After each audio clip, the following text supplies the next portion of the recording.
Hi, I'm Morgan Rooks. First of all, thank you for your interest in my software. In this 5-minute video, I will show you how to properly use it to better tune your subwoofer and your PA systems. So if you download InPhase from our website, you will get a file, a zip file. Just double click on it, you got a folder. Into this folder, you got the README file, which is for thank you for your interest, and my email address for activating the software. So then you have the application that you can just copy into your application folder and then double click on it, and that's all. So you got a very clean design with very few windows and parameters. You just have two menus for preference. I will show you later. And then new measure. If you want to measure your PA system, just click on new measure. You have input parameters and output parameters. Here your sound card. So I will just select the built-in sound card of my Mac for input and output. There is two inputs, two outputs. The first input is for the microphone and the second is for the loopback. For the outputs, the first output is to the PA system and the second is for the loadback too, for the reference. And then you can select if you are measuring subwoofer or top. You can test it.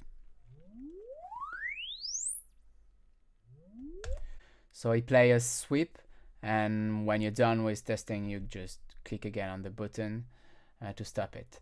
I don't have code some meter, then it will come later, but you have to do the meter on your own. And when you're ready, just click on start measurement. So a window opens just for the name of the impulse, and then do it again for the top. Selecting again the input cards and start measurement.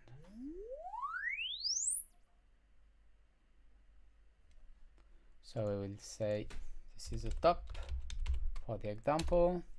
And so you've got your two measurements. One is the sub with the top muted and the top with the subwoofers muted. So now just click on the go button and you're done. So you will see the impulse response for the subwoofer, the impulse response for the top.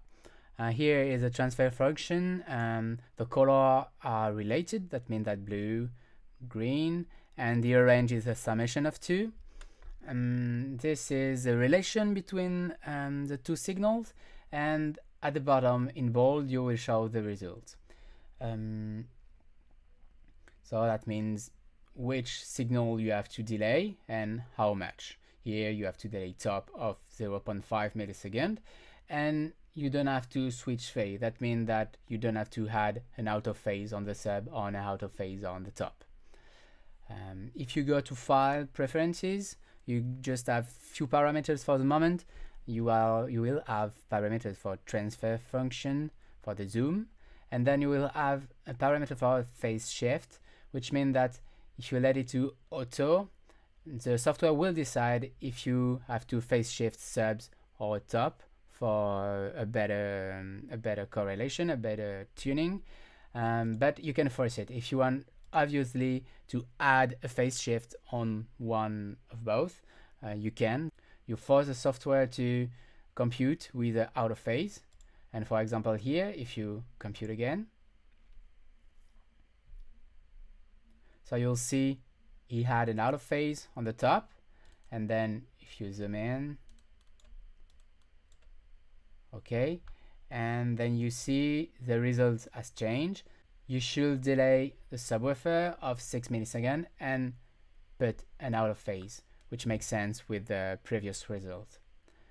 So that's all for this first video. In the later video, I will show you the different zoom function I implemented and how to better look at the different results. So thank you for listening. I hope you will enjoy the software, and please give me feedbacks on how you use it. Do you find it convenient? Is there still some bugs? And just send me a message on Facebook or with my email address. Thank you.